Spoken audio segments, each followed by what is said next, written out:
Please start, Mataji. Hare Krishna. The body must be considered a diseased condition. A diseased man cannot enjoy himself properly. A man with jaundice, for instance, will taste sugar candy as bitter, but a healthy man can taste its sweetness. In either case, the sugar candy is the same, but according to our condition, it tastes different. Unless we are cured of this diseased conception of bodily life, we cannot taste the sweetness of spiritual life. Indeed, it will taste bitter to us. At the same time, by increasing our enjoyment of material life, we are further complicating our diseased condition.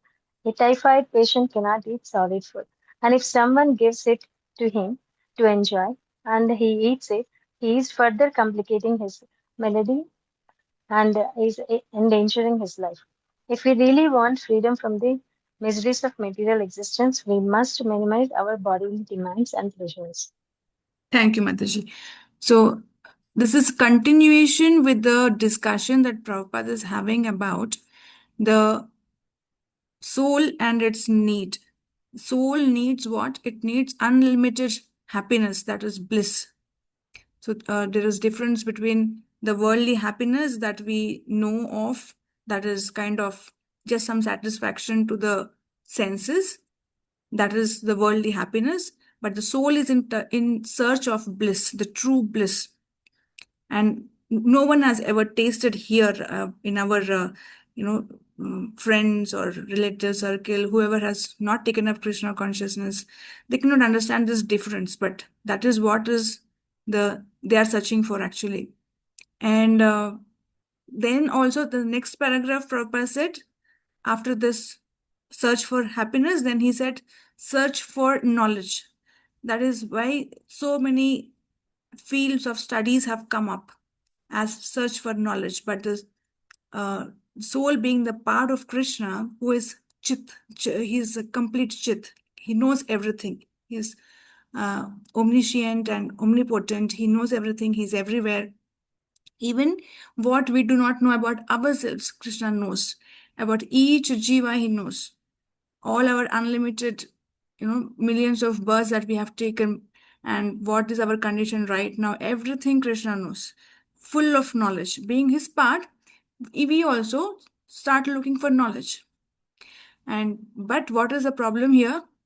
We are trying to do these two things, like searching for happiness and searching for knowledge and trying to be eternal, like sat stage is also the natural state of the soul.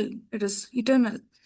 So this we are trying to do in this body, which is in a diseased condition right now, right? This body is not made of Satchit Ananda, it is made of other elements. And in this kind of body, one cannot understand what is real bliss, what we are actually as part and parcel of Krishna, and we are eternal. This understanding is not possible in this diseased state. And the example Prabhupada gives is like a diseased man cannot enjoy sugar candy. Even if you give him sugar candy, it will be bitter to him. Similarly, if someone tries to introduce Krishna consciousness, like forcefully to another person, in the beginning, it will taste bitter to him. So first, a healthy man can taste the sweetness, but he cannot force it on a diseased man. So the diseased person has to gradually develop that taste by purifying himself, by getting rid of this disease, the disease of considering oneself as a body and trying to enjoy the senses. So, yes, it is not easy to get the taste instantly, but gradually by purification, by chanting the holy names and following the process of devotional service, this diseased condition will go away. Like how they say, na, Bhakti has got two children, one is Jnana and one is Vairagya.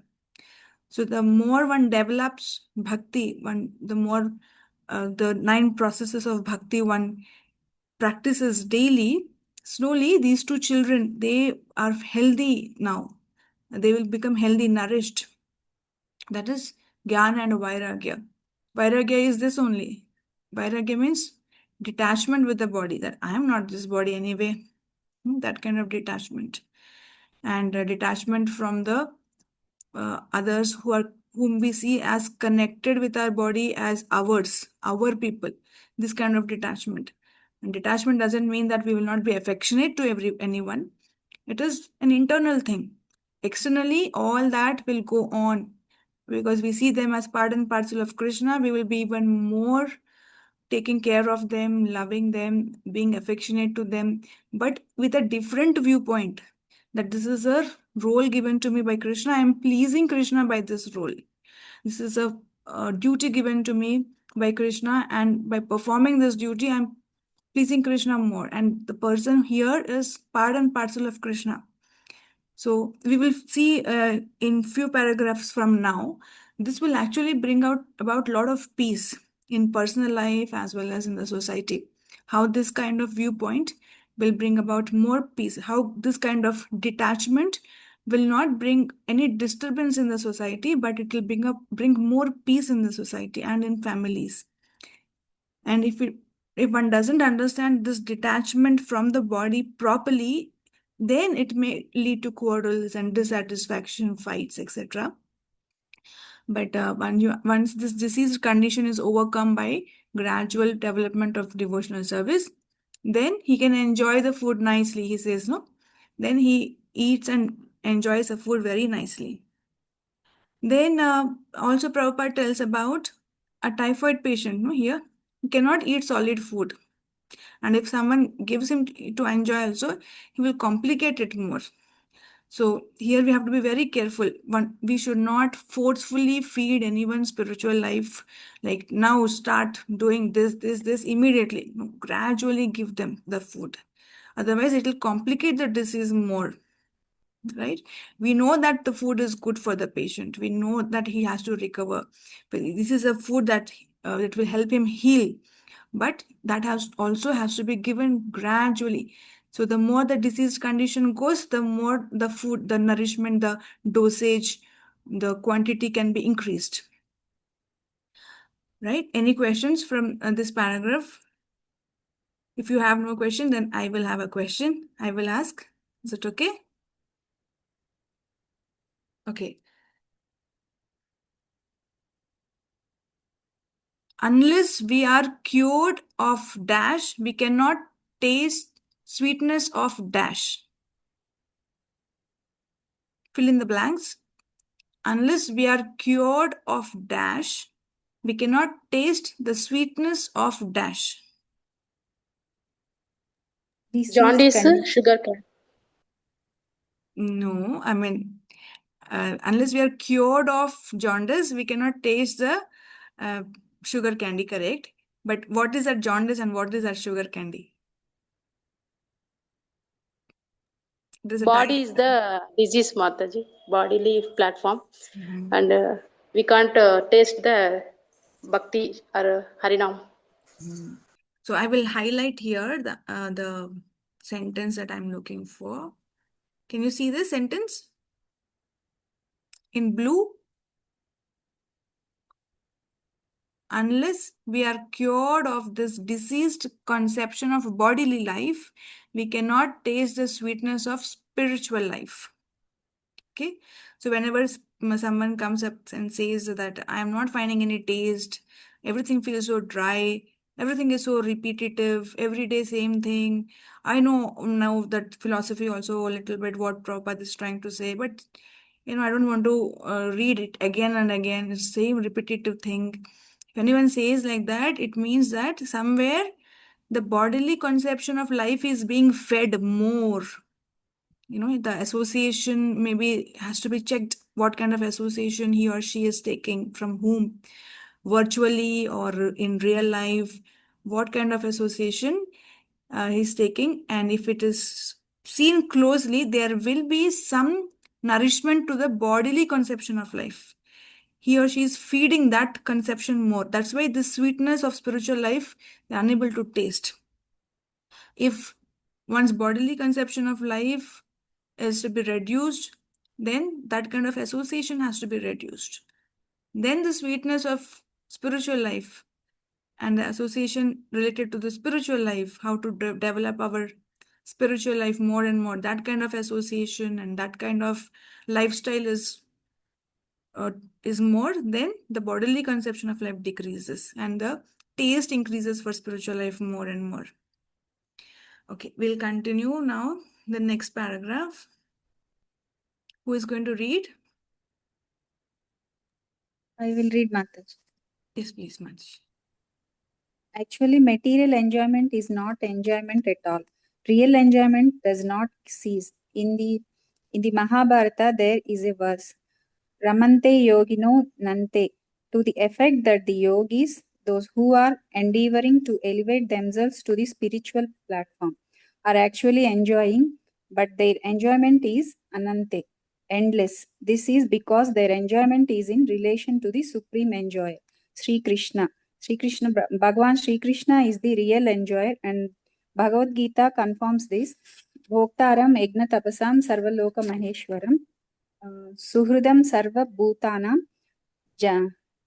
Gnatva Mam Santim Rachat.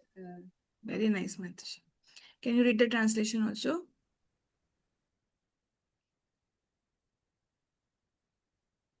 The translation of this verse. Yeah. The sages, knowing me as the ultimate enjoyer of all sacrifices and austerities, the supreme lord of all planets and demigods, and the benefactor and well-wisher of all living entities, attain peace from the pangs of material miseries. So this Bhagavad Gita 5.29, this shloka, if you remember the number, at least the number if you remember, slowly you can buy her the shloka later on maybe.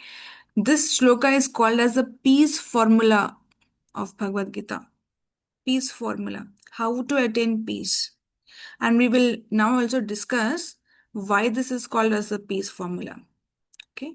So first it is said, Prabhupada very nicely says that these yogis, no, the real yogis, the bhakti yogis, Ramante yogino nante, Anante is endless, Ramante is enjoy. They are the ones actually who endlessly enjoy.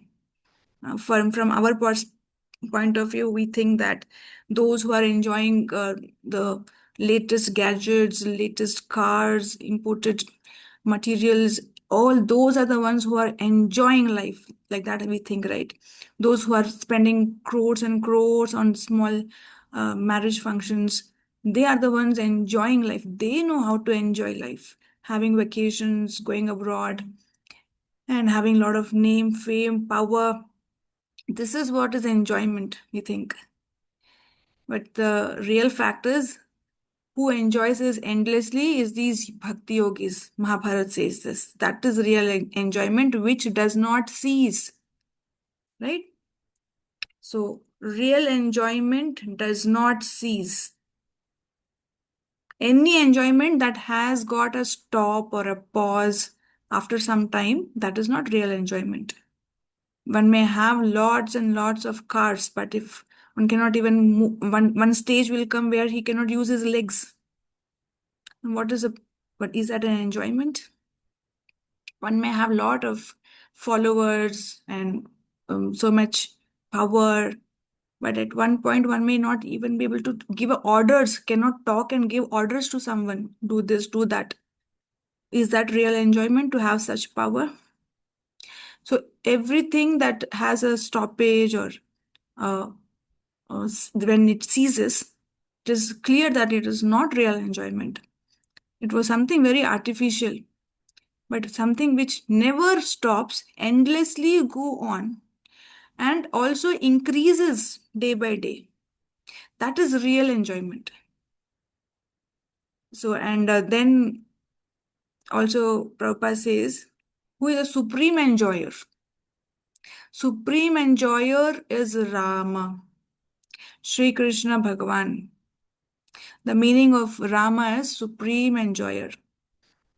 And this shloka then is about how Krishna is the supreme enjoyer. Krishna himself declares, there are so many literature, so many scriptures of other religions of Sanatana Dharma, wherein no one ever declares like this, that I am the actual enjoyer. I am the ultimate enjoyer of all sacrifices and all austerities.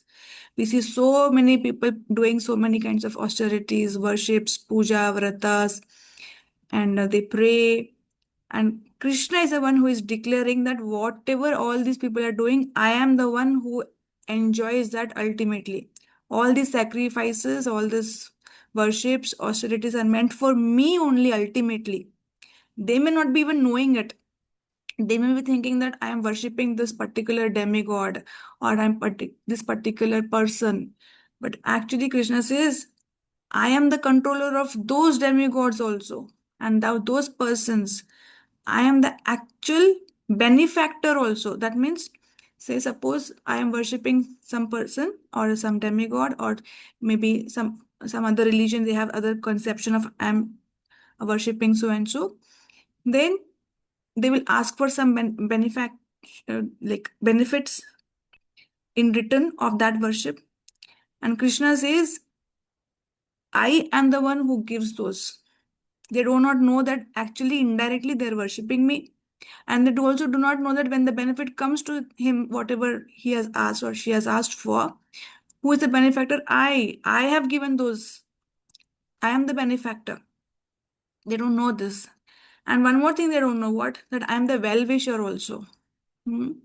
That means sometimes whenever you ask something and it is not given, that is why, because I am the well-wisher.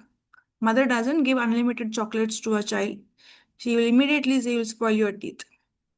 That is being a well-wisher to the child. So Krishna does that. He gives us what is good for our spiritual life. But of course, if someone is too stubborn and all, he says, okay, you will lose spiritual life for some time and go enjoy it. And then learn your lesson, come back. Hmm? Like how in Prabhupada's case, Prabhupada's Leela, one time, he was remembering with his disciples that during his Grihastha ashram, one of his child was small, and there used to be a table fan in those days. And this child wants to put his finger into the fan, the running fan. And Prabhupada used to stop him. No, you'll cut your finger. Don't go, don't go. But what happened? One of his friends was also sitting there, Prabhupada's friends was visiting him. He said, when he's being so stubborn, let him taste the cut. Let him learn from experience. Then immediately the child, well, as soon as the finger went near to the blades and it understood that this is going to hurt. And then the child understood why my father was stopping me from doing this. So sometimes the stubborn living entity needs some experience. Then only he will or she will understand that this is not good for me. Serving Maya is not good for me. Serving the senses is not good for me. Considering myself as body and being so attached to this body and its byproducts is not good for me. That needs some experience. So sometimes Krishna allows. But if someone wants to turn to him and praise that, please save me from Maya, that time Krishna is a well-wisher. He will save from Maya. He will see if this is good, this kind of success or this kind of material enjoyment is good for him or not. But if Krishna says he cannot handle such kind of thing, he'll go away from me if it is given, then he must stop it for a while, right? So during Prabhupada's time, one of the disciples he used to say that, Prabhupada, you got so much success, so many temples, so many disciples. I am not getting success in my preaching and I'm not getting such success like you. And Prabhupada, what he said, because you are not ready, so Krishna is not giving yet. You will not be able to handle it. So much fame, if it comes, Prabhupada is pure devotee. He immediately offers it to Krishna. And he thanks his Guru Maharaj. He feels so humble. He says, my disciples are sent by my Guru Maharaj to help me. And he thanks his disciples. That is a humble attitude. Not everyone can handle such kind of success. They may get astray. They may think that I am the one who is doing all this. I am the controller. I made this happen. I made these 10 devotees or 100 devotees or whatever. I made this temple. this kind of doer mentality may come up. So for that kind of people, Krishna being the well-wisher of him, he stops that success for some time. How much ever they can handle, only that much success is given. So Krishna is telling, I am the supreme lord of all planets, all demigods. I am the benefactor. I am the well-wisher. And one who knows this attains peace from all pangs of material miseries. So by knowing this, how can we attain peace? Any example anyone can think of? If I know that Krishna is a Supreme Lord, if I know that Krishna is a benefactor and well wisher, how can I attain peace from this knowledge?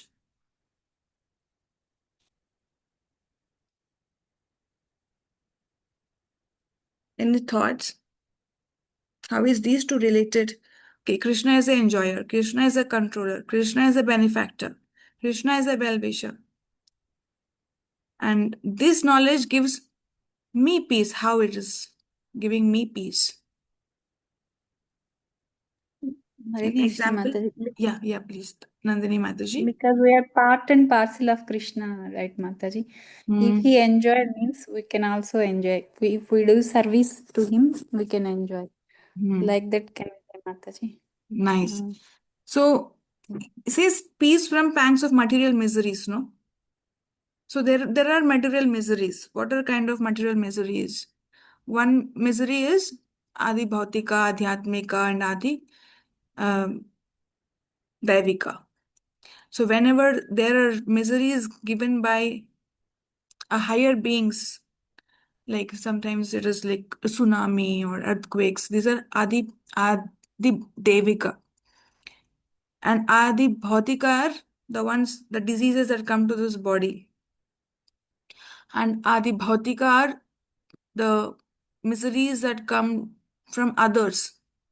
Most of us, most of the time, have this problem that someone has said something and we are disturbed for days, for sometimes months, and sometimes years. We cannot just come out of it. These are the pangs of material miseries.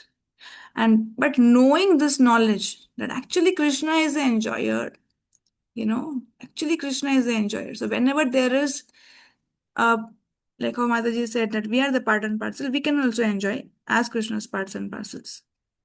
But if say suppose I am trying to enjoy separately and I get misery in that enjoyment, if I am not able to enjoy, of course I'll feel misery, right? If there is some hindrance to that kind of enjoyment to my senses, I feel miserable. That time, if I have this knowledge that why are you even trying to enjoy? Krishna is the supreme enjoyer. Hmm? So that gives a lot of peace that you are the servant of Krishna. Serve him and you can enjoy in that service. There is a lot of enjoyment in service. Krishna himself, he knows the taste of serving. That is why he serves his pure devotees. There are so many examples that we come across in the scriptures. Krishna was serving Pandavas. Krishna was serving Sudama. And also in Krishna, we see in Yudhishthir Maharaj's Rajasuya Yagya, Krishna took up very, very menial service. Hmm? So if anyone wants more details of this, I can tell. But if everyone knows these examples, then I can continue. How Krishna served Pandavas in Rajasuya Yagya, how he served Sudama.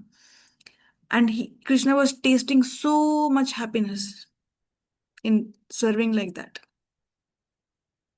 And also during Krishna Leela, Rasa Leela, we see that nice acharyas have given descriptions. When gopis were getting tired of the dance, he was personally wiping off the sweat, pearl-like sweat drops, and serving them. And Krishna was feeling immense bliss in that. So when Krishna himself is enjoying the service attitude, then why should, whenever there is a hindrance to my so-called enjoyment to these senses, I feel pain? I should not feel any misery. I should immediately think of this shloka and understand that Krishna is the enjoyer, I am the servant. I should enjoy my service. I should get a lot of taste and happiness through my service to Krishna. That is one. And whenever there is a request or any desire that we get, and we think of, let me serve that particular demigod, I'll get this. Let me serve this particular person, I may get this. Or let me approach so and so minister, I will get this property deal, or maybe something like that. So many desires we have, and we approach some powerful persons or powerful demigods, and that time, if it is rejected, if it is not gotten, then there is misery. How to attain peace from that? By remembering that Krishna is actually the supreme lord of all these demigods, all these powerful ministers, or whoever. And my desire, if Krishna is not fulfilling, because he is my well wisher, he knows what is good for me and what is not good for me. From that also we can get a lot of peace. So by knowing Krishna as a controller, he is in control. And by knowing Krishna as the benefactor, by knowing him as an enjoyer, we get a lot of peace. Try this whenever the next time there is a misery, we are disturbed, so and so person said this to me, or that happened, or this happened. Go back to this shloka and read once. Open 5.29 and read once. And read the purport also, if possible, from Prabhupada, what he writes. And then see how it. Can you see the screen? I am unable to see the screen.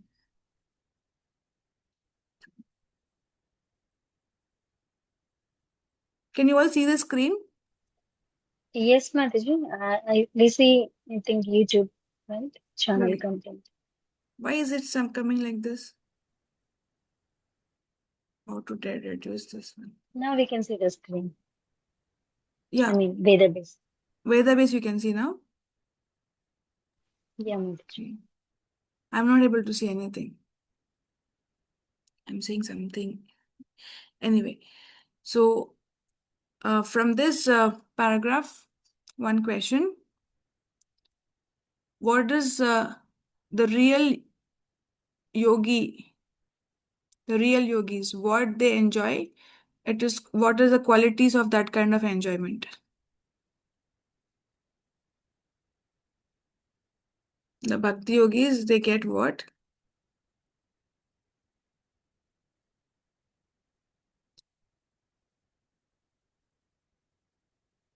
The quality of their enjoyment is that it is endless, ananta. Okay, so real yogis, the bhakti yogis, enjoy the real happiness, and their enjoyment is ananta, endless. All right. So, any questions from this paragraph?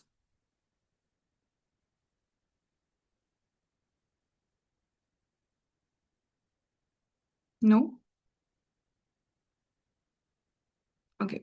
Let us hear from Prabhupada what he says in the explanation of 5.29. Tomorrow, before starting the class, I will ask one question. That is, also already I'll tell the question also. Paper leak. What is the peace formula, verse number from Bhagavad Gita? Okay. After I get the answer of that, then we'll start the class tomorrow.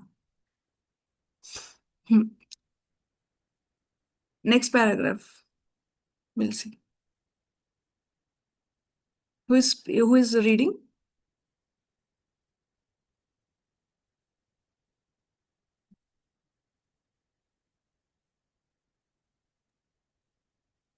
Hare Krishna Mataji.